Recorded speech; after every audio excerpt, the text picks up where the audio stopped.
আসসালামু আলাইকুম দর্শক, একটি ভিডিওতে সবাইকে স্বাগতম জানাচ্ছি। দর্শক, এই ভিডিওতে যে বিষয়টা দেখাবো সেটা হচ্ছে পাসপোর্টের যে স্ট্যাটাসটা এটা কিভাবে আপনি চেক করবেন। পাসপোর্ট যখন আপনি আবেদনটা করছেন এখন মানে নিজে অনলাইনে আবেদন করা যায়। তো এই যে পাসপোর্টের যে আবেদনটা করলেন এইটার যে স্ট্যাটাসটা এটা মানে কোন স্টেজে রয়েছে এটা জানার জন্য আপনি স্ট্যাটাসটা চেক করতে পারেন। এই যে ওয়েবসাইটটা এটা লিঙ্কটা ডেসক্রিপশন বক্সে থাকবে। আপনি সেখানে ক্লিক করেও এটাতে আসতে পারবেন।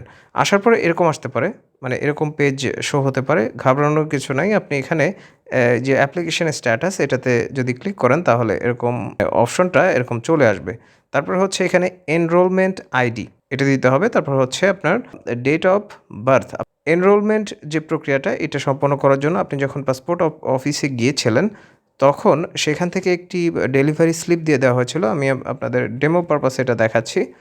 তো এই যে দেখতে পাচ্ছেন এটা হচ্ছে ডেলিভারি স্লিপ। তো এইটার যে বারকোডটা দেখতে পাচ্ছেন ডান পাশে উপরে, বারকোডের নিচে কিন্তু এনরোলমেন্ট আইডিটা দেয়া রয়েছে দেখতে পাচ্ছেন।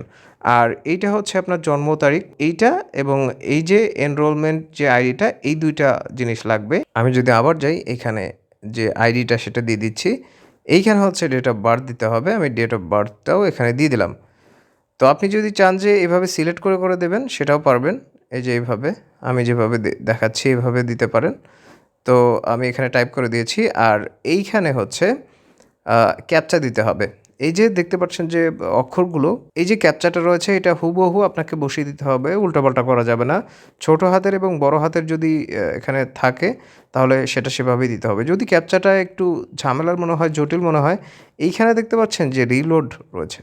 তো এটাতে যদি ক্লিক করেন তাহলে এটা আবার নতুন একটা ক্যাপচা আসবে। এটাকে এভাবে পূরণ করে দিতে হবে। আপনি করবেন কি, এটা পূরণ করে দিয়ে এখানে সার্চে ক্লিক করবেন। সার্চে ক্লিক করার পর এইখানে এরকম একটা এই যে দেখতে পাচ্ছেন যে ঘরগুলো যেভাবে রয়েছে, এই যে এরকম একটা ঘর এখানে আসবে এবং ঘরের এখানে আপনার এনরোলমেন্ট যে আইডিটা বাম পাশে থাকবে।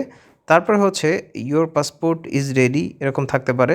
এখানে লেখা থাকতে পারে ইওর পাসপোর্ট ইজ রেডি, তারপরে হচ্ছে পেন্ডিং ফর ইস্যুয়েন্স এরকম থাকতে পারে। মানে পাসপোর্টটা এখানে প্রিন্ট হয়ে গেছে। শুধুমাত্র ইস্যু করার পরে আপনাকে এটা আপনার হাতে দিয়ে দেওয়া হবে। এইখানে যে বক্সটা থাকবে এখানে রেডি টু প্রিন্ট এরকম লেখাও থাকতে পারে। দর্শক, আশা করছি বোঝাতে পেরেছি।